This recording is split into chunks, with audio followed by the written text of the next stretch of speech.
Today's video is the beginning of Acts 28. I pray the Holy Spirit gets this to the right person at the right time. Once safely on shore, we found out that the island was called Malta. The islanders showed us unusual kindness. They built a fire and welcomed us because it was raining and cold. Paul gathered a pile of brushwood, and as he put it on the fire, a viper, driven out by the heat, fastened itself on his hand. When the islanders saw the snake hanging from his hand, they said to each other, "This man must be a murderer, for though he escaped from the sea, the goddess Justice has not allowed him to live." But Paul shook the snake off into the fire and suffered no ill effects. The people expected him to swell up or suddenly fall dead.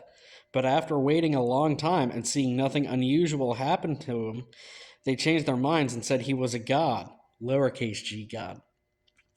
There was an estate nearby that belonged to Publius, the chief official on the island.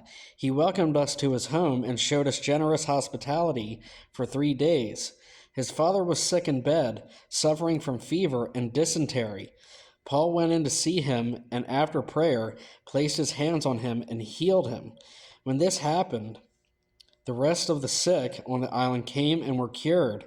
They honored us in many ways, and when we were ready to sail, they furnished us with the supplies we needed.